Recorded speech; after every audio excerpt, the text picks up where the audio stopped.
그의 마지막 비밀. 1장. 잔잔한 행복 속 균열. 저는 오늘도 카페 문을 열었습니다. 싱그러운 원두향이 공간을 가득 채우는 순간 마음이 따뜻해졌죠. 단골 손님들이 하나둘 들어와 인사를 건네면 저는 자연스레 미소를 지었습니다. 사장님, 오늘도 라떼 부탁드려요. 네, 금방 만들어 드릴게요. 저는 에스프레소 머신 앞에서 우유를 데우며 생각했습니다. 이런 평범한 일상이 얼마나 소중한지 말이죠. 대학에서 미술을 전공했지만 지금은 이 작은 카페가 제 세상의 전부였습니다. 아이는 없지만 오빠와 함께하는 삶이 충분히 행복했거든요. 오후 4시쯤 문 앞에서 익숙한 차 소리가 들렸습니다. 오빠의 검은색 세단이었죠. 저는 카운터 뒤에서 손을 흔들었습니다. 오빠는 차에서 내려 유리창 너머로 환하게 웃어 보였습니다. 자기야, 오늘 일찍 끝났네. 오빠가 문을 열고 들어서며 말했습니다. 건축자재 무역회사를 운영하느라 늘 바빴는데 주말만큼은 꼭 저를 데리러 왔죠. 그런 오빠의 성실함이 참 고마웠습니다. 손님들 많네. 장사 잘 되는구나. 요즘 단골분들이 많이 늘었어. 저는 앞치마를 벗으며 대답했습니다. 그런데 오빠의 휴대폰에서 진동이 울렸습니다.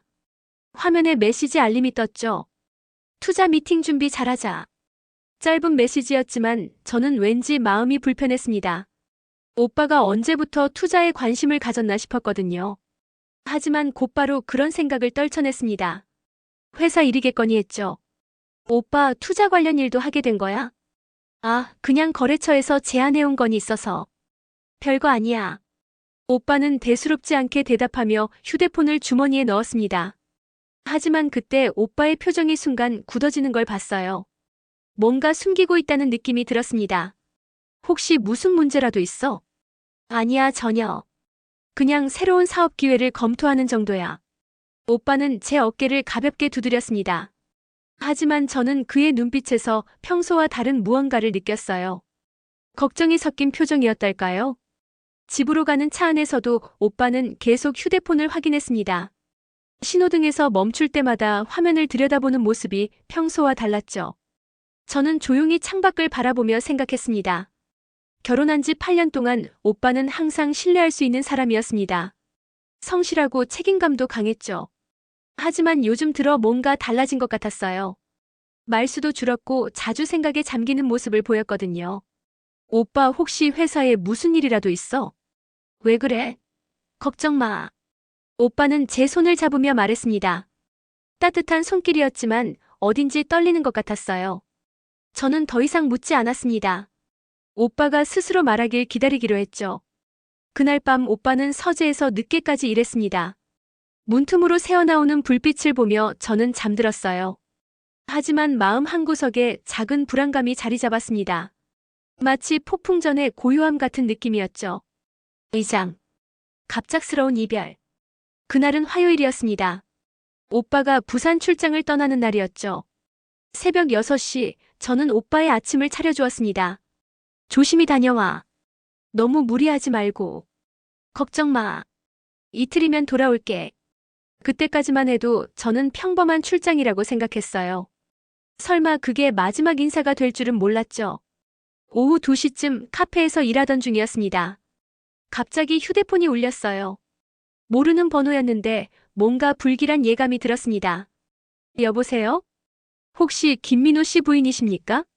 낯선 남자의 목소리였습니다. 네, 맞는데요. 무슨 일이신지요? 부산 고속도로에서 교통사고가 발생했습니다. 남편분이. 그 순간 세상이 무너지는 것 같았습니다. 휴대폰이 손에서 미끄러져 바닥에 떨어졌어요. 손님들이 놀라서 저를 바라봤지만 저는 아무것도 들리지 않았습니다. 병원으로 달려갔지만 이미 늦었습니다. 오빠는 차가운 시신이 되어 있었어요. 의사는 즉사였다고 했습니다. 고통 없이 떠났다는 말이 위로가 될 리 없었죠. 장례식장은 조문객들로 북적였습니다. 오빠의 회사 직원들, 거래처 사람들, 친구들이 모두 와서 위로해 주었어요. 저는 상복을 입고 앉아 있었지만 현실감이 전혀 없었습니다. 뭐라고 위로의 말씀을 드려야 할지. 정 사장님이라고 소개한 분이 앞에 서 계셨습니다. 60대 정도로 보이는 분이었죠. 오빠 회사의 주요 거래처라고 했습니다. 민호 씨가 정말 좋은 분이었어요. 항상 성실하고 믿을만 했죠. 고맙습니다. 저는 고개를 숙여 인사했습니다. 그런데 요즘 투자 문제로 많이 고민하셨을 텐데 참 안타깝습니다. 정 사장님의 말에 저는 고개를 들었습니다. 투자 문제요? 아무것도 아닙니다. 그냥 사업하다 보면 여러 가지 고민이 있잖아요. 정 사장님은 당황한 듯 말을 흐렸습니다. 하지만 저는 그 말이 계속 머릿속에 맴돌았어요. 장례를 치르는 3일 동안 저는 마치 꿈속에 있는 것 같았습니다. 오빠 없는 세상을 상상할 수도 받아들일 수도 없었거든요. 사람들은 강해지라고 새로운 시작을 하라고 말했지만 저에게는 아무 의미 없는 말들이었습니다. 마지막 날 화장터에서 오빠를 떠나보내며 저는 다짐했습니다. 오빠, 당신이 사랑했던 카페는 제가 지킬게. 당신 없이도 잘 살아갈게. 하지만 그때까지만 해도 저는 오빠에 대해 아무것도 몰랐습니다. 정 사장님이 흘린 그 한마디의 진짜 의미를 알게 될 줄은 꿈에도 생각하지 못했죠. 3장. 유품 속의 비밀. 장례를 마치고 일주일이 지났습니다. 저는 오빠의 유품을 정리하기 시작했어요. 옷장 속 정장들, 책상 위의 서류들을 하나하나 정리하면서 눈물이 계속 흘렸습니다. 오빠의 서재에는 각종 계약서와 회사 서류들이 가득했습니다. 저는 중요한 것들만 따로 모아두고 나머지는 정리하기로 했어요. 그런데 책상 서랍 깊숙한 곳에서 노트북이 하나 나왔습니다. 이런 게 있었나? 저는 평소에 보지 못했던 노트북이었어요. 오빠는 주로 데스크톱을 사용했거든요. 궁금해서 전원을 켰습니다. 비밀번호를 물어보는 화면이 떴습니다. 저는 오빠의 생일, 결혼기념일, 제 생일 순으로 입력해봤어요. 세 번째에 맞았습니다. 제 생일이 비밀번호였죠. 바탕화면에는 별다른 것이 없었습니다. 몇 개의 폴더와 기본 프로그램들 뿐이었어요. 그런데 휴지통을 확인하다가 이상한 폴더를 발견했습니다. 개인자료라는 이름의 폴더였는데 숨김 속성으로 되어 있었어요. 저는 호기심에 폴더를 열어봤습니다. 처음에는 오빠의 개인적인 사진들이 보였습니다. 학창시절 사진, 군대 사진 같은 것들 말이에요. 하지만 스크롤을 내리다가 저는 충격적인 사진을 발견했습니다. 오빠가 낯선 여자와 함께 찍은 사진이었어요. 두 사람은 고급 레스토랑에서 마주 앉아 있었습니다. 여자는 서양인으로 보였고 짧은 금발에 화려한 화장을 하고 있었어요. 오빠는 평소와 달리 정장이 아닌 캐주얼한 옷을 입고 있었습니다. 이게 뭐야? 저는 사진을 자세히 들여다봤습니다. 두 사람의 표정이 너무 자연스러웠어요. 마치 연인처럼 보였죠. 다른 사진들도 있었습니다. 카페에서 커피를 마시는 사진, 공원을 산책하는 사진, 심지어 손을 잡고 있는 사진까지 있었어요. 저는 손이 떨려서 마우스를 제대로 조작할 수가 없었습니다. 이런 게 현실일 수 없다고 생각했죠. 같은 폴더에는 메시지 기록도 있었습니다. 카카오톡 대화를 캡처한 것들이었어요. 오늘 정말 즐거웠어요. 다음에 또 만나요. 당신과 있으면 시간이 너무 빨리 가네요. 와이프에게는 비밀이죠? 네. 우리 둘만의 시간이니까. 저는 화면을 보며 목이 메었습니다. 이게 제가 믿었던 오빠의 진짜 모습이란 말인가요? 내가 뭘 잘못했길래? 저는 노트북 앞에서 울기 시작했습니다. 8년 동안 한 번도 의심해 본 적 없었는데 오빠는 제 등 뒤에서 다른 여자와 만나고 있었던 거였어요. 가장 충격적인 건 메시지의 날짜였습니다. 몇 달 전부터 계속 대화를 주고받았더라고요. 심지어 오빠가 출장 간다고 했던 날들 중 몇 번은 실제로는 그 여자와 만나러 간 것 같았습니다. 나만 사랑한다고, 나 없이는 못 산다고 했는데 저는 결혼 반지를 내려다보며 중얼거렸습니다. 이 반지가 무슨 의미였는지 의문이 들었어요. 노트북을 끄고 싶었지만 더 확인해봐야 할 것 같았습니다. 혹시 제가 오해하고 있는 건 아닐까 싶었거든요. 하지만 증거들은 너무나 명확했습니다. 오빠는 분명히 다른 여자와 불륜을 저지르고 있었어요.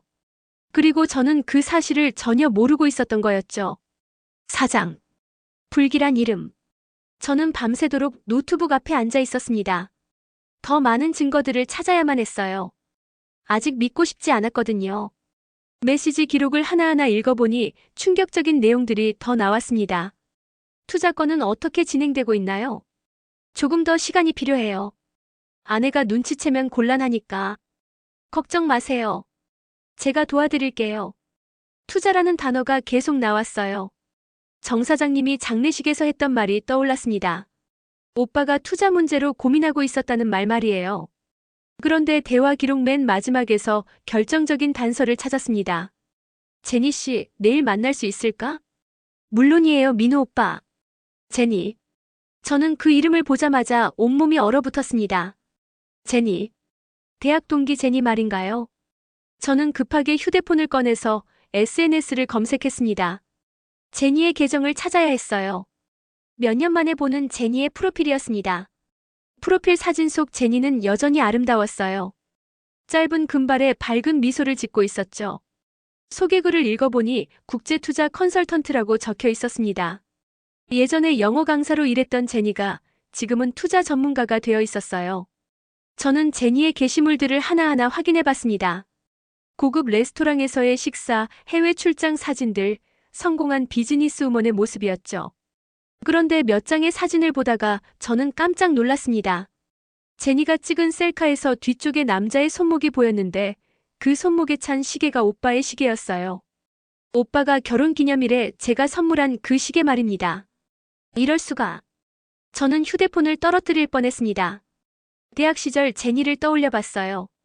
미국에서 온 교환학생이었던 제니는 한국어가 서툴렀지만 항상 밝고 친근했습니다. 저와 가장 친한 친구였죠. 하지만 지금 생각해보니 의심스러운 부분들이 있었어요. 제니는 항상 돈 많은 남자들과 어울리기를 좋아했습니다. 과 선배 중에 부유한 집안 출신이 있으면 꼭 접근했죠. 야망이 있다고 생각했는데 설마 이런 식으로 드러날 줄은 몰랐습니다. 제니의 인스타그램을 계속 보니 한국에서 계속 살고 있다는 걸 알 수 있었어요. 강남의 고급 오피스텔에 살면서 성공한 삶을 누리고 있었습니다. 저는 제니에게 직접 연락해볼까 고민했습니다. 하지만 뭐라고 말해야 할지 모르겠더라고요. 제니, 내 오빠와 바람 피웠지? 라고 물어볼 수는 없잖아요. 그날 밤 저는 잠을 이룰 수 없었습니다. 오빠의 배신도 충격적이었지만 제니의 배신은 더욱 아팠어요. 대학 시절 제니와 함께 보낸 시간들이 떠올랐습니다. 함께 도서관에서 공부하고 카페에서 수다 떨고 서로의 고민을 들어주던 시간들이요. 그때부터 계산하고 있었던 걸까? 저는 천장을 바라보며 생각했습니다. 제니가 저에게 접근한 것도 친하게 지낸 것도 모두 계획된 일이었을까요? 5장. 배신의 증거. 다음 날 아침 저는 다시 제니의 SNS를 확인했습니다. 혹시 더 확실한 증거가 있을까 싶어서요. 제니의 최근 게시물들을 보다가 결정적인 사진을 발견했습니다. 성공적인 프로젝트 완료를 축하하며라는 글과 함께 올린 사진이었어요. 고급 레스토랑에서 샴페인 잔을 들고 있는 제니의 모습이었죠. 그런데 테이블 위에 놓인 남자의 손이 보였습니다. 그리고 그 손목에는 분명히 오빠의 시계가 있었어요. 저는 확대해서 자세히 봤습니다. 틀림없었습니다. 제가 오빠에게 선물한 그 시계가 맞았어요. 둘이 내 등 뒤에서 분노와 절망이 동시에 밀려왔습니다. 저는 휴대폰을 던지고 싶었지만 꾹 참았어요. 사진의 날짜를 확인해보니 한 달 전이었습니다. 오빠가 중요한 계약건으로 회식이 있다며 늦게 들어왔던 날이었죠. 그날 오빠는 술 냄새를 풍기며 집에 왔는데 저는 회사 사람들과 마신 줄 알았어요. 하지만 실제로는 제니와 함께 있었던 거였습니다. 저는 대학 시절 제니와의 추억들을 다시 떠올려 봤습니다. 제니는 항상 성공하고 싶다고 말했어요. 한국에서 큰 돈을 벌고 싶다고도 했죠. 그때는 단순한 포부라고 생각했는데 지금 보니 구체적인 계획이 있었던 것 같았습니다. 오빠는 건축자재 무역회사를 운영해서 경제적으로 여유가 있는 편이었어요. 제니에게는 좋은 타겟이었을 거예요. 저는 제니의 다른 게시물들도 살펴봤습니다. 명품 가방, 비싼 옷, 고급 자동차들이 자주 등장했어요. 혼자서 이런 생활을 유지하기는 힘들 것 같았는데 누군가의 도움을 받고 있는 게 분명했습니다. 오빠의 돈으로 저런 생활을 하고 있었던 거야? 분노가 치밀어 올랐습니다. 오빠도 용서할 수 없었지만 제니는 더 용서할 수 없었어요. 저를 친구라고 생각하면서 뒤에서는 제 오빠와 바람을 피우다니. 이런 배신이 어디 있나요? 그런데 분노 속에서도 의문이 들었습니다. 오빠가 왜 제니에게 빠졌을까요? 저와 결혼한 지 8년 동안 한 번도 바람 피울 사람 같지 않았는데 말이에요. 혹시 제니가 먼저 접근한 건 아닐까요? 투자 컨설턴트라는 직함을 이용해서 오빠에게 접근했을 수도 있겠다 싶었어요. 그렇게 생각하니 오빠도 피해자일 수 있겠다는 생각이 들었습니다. 제니의 계획된 유혹에 넘어간 것일지도 모르죠. 하지만 그렇다고 해서 오빠의 잘못이 없어지는 건 아니었어요. 결혼한 남자가 다른 여자와 그런 관계를 맺은 것 자체가 잘못이니까요. 저는 오빠의 휴대폰을 찾아보기로 했습니다. 혹시 더 많은 증거가 있을지 모르니까요. 6장. 또 다른 의심. 저는 변호사인 고등학교 동창 은정이에게 전화를 걸었습니다. 혼자서는 이 상황을 감당하기 어려웠거든요. 은정아, 시간 있으면 잠깐 만날 수 있을까? 중요한 상담이 있어서. 그래, 어디서 만날까? 사무실로 올래? 응, 고마워. 은정의 법무법인은 강남에 있었습니다. 저는 민호의 노트북과 증거 사진들을 챙겨서 찾아갔어요. 수진아, 많이 힘들지? 장례식 때 못 가서 미안했어. 은정은 저를 보자마자 걱정스러운 표정을 지었습니다. 괜찮아. 그런데 은정아, 이것 좀 봐줄래? 저는 민호와 제니의 사진들을 은정에게 보여줬습니다. 이게 뭐야? 설마 민호가? 응. 내 대학 동기와 바람 피우고 있었어. 은정은 사진들을 자세히 보더니 고개를 저었습니다. 수진아, 이거 좀 이상한데? 뭐가 이상해? 단순한 불륜치고는 금전 거래 흔적이 보여. 은정은 메시지 기록을 가리키며 말했습니다. 투자 얘기가 자주 나오잖아. 그리고 이 여자 투자 컨설턴트라고 했지? 맞아. 혹시 민호 통장 내역 확인해봤어? 아니, 아직. 확인해봐. 뭔가 수상해. 저는 집에 돌아와서 민호의 통장을 찾아봤습니다. 평소에 민호는 가계부를 꼼꼼히 적는 편이어서 통장 정리를 잘 해뒀거든요. 최근 몇 개월간의 거래 내역을 보니 충격적이었습니다. 큰 금액들이 빠져나가고 있었어요. 5천만 원, 3천만 원, 또다시 2천만 원. 이렇게 큰 돈이 계속해서 인출되고 있었습니다. 이게 뭐야? 저는 거래 내역서를 다시 확인해 봤어요. 입금자 명의는 없었고 그냥 투자금이라고만 적혀 있었습니다. 총 금액을 계산해 보니 1억 5천만 원이나 됐어요. 민호 회사의 운영자금 대부분이 빠져나간 셈이었습니다. 저는 급하게 은정에게 다시 전화했습니다. 은정아, 큰일 났어. 민호 씨 통장에서 엄청난 돈이 빠져나갔어. 얼마나? 1억 5천만 원. 뭐? 그 정도면. 수진아, 이거 투자 사기일 가능성이 높아. 은정의 목소리가 심각해졌습니다. 투자 사기? 그래. 내 친구가 투자 전문가라고 하면서 민호 씨를 속인 것 같아. 분류는 미끼였을 거야. 저는 현기증이 났습니다. 민호 씨가 피해자라는 말인가요? 그럼 오빠는 속은 거야. 내 친구가 계획적으로 접근해서 투자 명목으로 돈을 뜯어낸 거지. 은정의 말을 듣고 나니 모든 게 달리 보였습니다. 민호와 제니의 관계도 그 메시지들도 모든 게 제니의 계획된 연출이었던 거예요. 그럼 제니가 처음부터 오빠를 노린 거야? 그럴 가능성이 높아. 투자 컨설턴트라는 직함으로 접근해서 개인적인 관계로 발전시킨 다음에 돈을 뜯어낸 거지. 전형적인 로맨스 스캠이야. 저는 무릎에 힘이 빠져서 주저앉았습니다. 오빠는 바람을 핀 게 아니라 사기를 당한 거였어요. 그럼 오빠도 피해자였던 거네? 맞아. 그런데 수진아, 이 정도 금액이면 민호 씨가 눈치채지 않을 수가 없어. 분명히 뭔가 조치를 취하려고 했을 거야. 은정의 말이 맞았습니다. 오빠는 꼼꼼한 사람이었거든요. 이런 일을 당하고 가만히 있을 리 없었어요. 저는 오빠의 서재를 다시 뒤져봤습니다. 혹시 제니와 관련된 다른 자료가 있을까 해서요. 7장. 진실의 대면. 이틀 후 저는 용기를 내서 제니에게 연락했습니다. 제니? 수진이야. 오랜만이네. 오, 수진. 정말 오랜만이야. 어떻게 지내? 제니의 목소리는 평소와 똑같이 밝았습니다. 마치 아무 일 없다는 듯이 말이에요. 만날 수 있을까?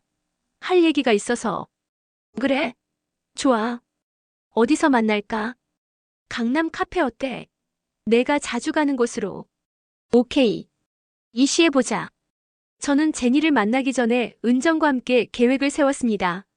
제니를 몰아세우기보다는 자연스럽게 진실을 끌어내기로 했어요. 약속 장소에 도착하니 제니가 이미 와 있었습니다. 여전히 아름다웠고 비싼 옷을 입고 있었어요. 수진, 정말 오랜만이야. 제니는 저를 보자마자 반갑게 인사했습니다. 하지만 저는 속으로 치가 떨렸어요. 잘 지냈어? 응, 나름대로. 그런데 제니야, 투자 컨설턴트로 일한다면서? 맞아. 요즘 정말 바빠. 한국 기업들이 해외 투자에 관심이 많거든. 제니는 자랑스럽게 말했습니다. 혹시 건축 관련 업체들도 담당해? 제니의 표정이 살짝 굳었습니다. 왜 그래? 사실 우리 오빠가 최근에 교통사고로 세상을 떠났어. 뭐? 정말? 제니는 놀란 표정을 지었지만 뭔가 어색했어요. 장례식 때 못 연락드려서 미안해. 아니야, 괜찮아. 정말 충격이네. 민호 씨가. 제니야, 솔직히 말해줄래? 저는 더 이상 참을 수 없었습니다. 뭐?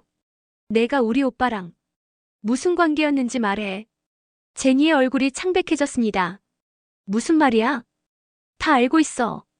사진도 봤고 메시지도 봤어. 저는 휴대폰을 꺼내서 증거 사진들을 보여줬습니다. 제니는 처음에는 태연한 척했지만 점점 흔들리기 시작했어요. 수진아, 이건. 제니야, 제발 솔직하게 말해줘. 오빠가 어떻게 죽었는지 알아? 제니는 결국 고개를 떨궜습니다. 미안해, 수진아.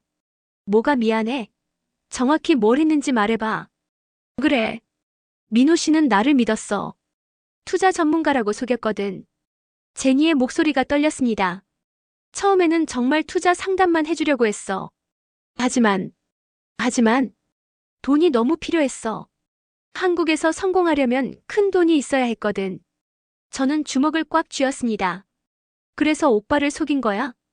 연인 관계인 척한 건 민호 씨가 의심하지 않게 하려고였어. 사진들도 전부 연출이었고 1억 5천만 원이나 뜯어냈으면서 제니는 깜짝 놀랐습니다. 어떻게 그걸? 제니야, 오빠는 결국 내 사기에 휘말려서 죽은 거야? 제니는 고개를 숙였습니다. 미안해. 정말 미안해. 저는 더 이상 참을 수 없어서 자리에서 일어났습니다. 제니, 너 때문에 오빠가 죽었어. 그리고 나까지 지옥에 빠뜨렸고. 8장. 마지막 비밀의 회수. 그날 밤 은정이 중요한 자료를 가지고 찾아왔습니다. 수진아, 민호 씨 서재에서 이런 걸 찾았어.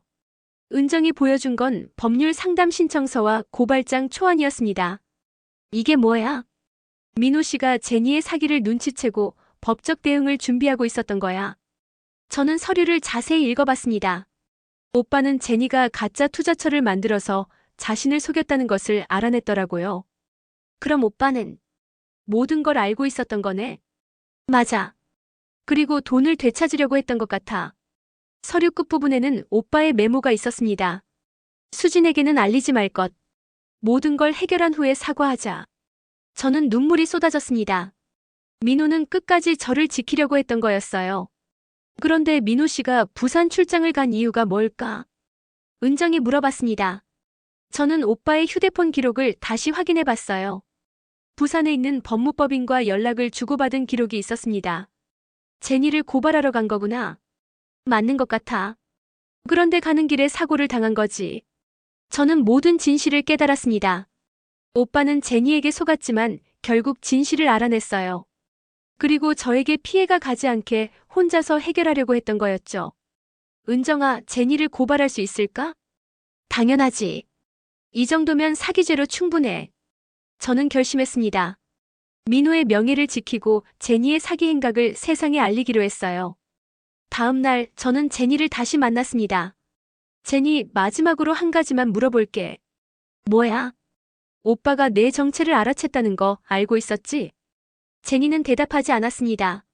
오빠가 부산에 법적 대응을 하러 간 거 말이야. 내가 막으려고 했던 거 아니야? 그건 아니야. 하지만 제니의 표정에서 죄책감을 읽을 수 있었어요. 일주일 후 저는 제니를 사기죄로 고발했습니다. 오빠가 준비해둔 증거들 덕분에 수사는 빠르게 진행됐어요. 제니는 결국 실형을 선고받았습니다. 그리고 뜯어간 돈의 대부분을 돌려받을 수 있었죠. 에필로그. 6개월이 지난 지금 저는 다시 카페를 열었습니다. 오빠가 사랑했던 이곳을 포기할 수는 없었거든요. 창가 자리에 앉아서 따뜻한 커피 한 잔을 마시며 생각합니다. 처음에는 민호가 저를 배신했다고 생각했어요. 그 충격과 분노가 얼마나 컸는지 몰라요. 하지만 진실은 달랐습니다. 민호는 끝까지 저를 사랑했고 저를 지키려고 했어요. 제니의 사기에 당했지만 결국 진실을 알아내고 해결하려고 했죠. 그 과정에서 세상을 떠났다는 게 너무 안타깝지만 적어도 오빠의 진짜 마음을 알 수 있어서 다행입니다. 벽에 걸린 오빠와의 결혼 사진을 바라보며 저는 속으로 말했어요. 여보, 이제 다 끝났어. 당신의 명예도 지켰고 제니도 처벌받았어. 이제는 편히 쉬세요. 따뜻한 오후 햇살이 카페 안으로 들어와 제 얼굴을 비췄습니다. 오랜만에 평화로운 기분이었어요. 내가 믿었던 건 사랑이었지만 그보다 더 큰 건 진실이었습니다. 그리고 그 진실은 결국 모든 걸 밝혀내더라고요. 오빠, 이제는 내가 당신을 지킬게요. 그리고 우리의 사랑도 지킬게요. 카페 문을 여는 벨소리가 들렸습니다. 새로운 손님이 들어오는 소리였어요. 저는 미소를 지으며 자리에서 일어났습니다. 새로운 하루가 시작되고 있었습니다. 이야기가 재미있으셨나요? 좋아요와 구독을 눌러주시면 다음 사연을 가장 빨리 보실 수가 있습니다. 감사합니다.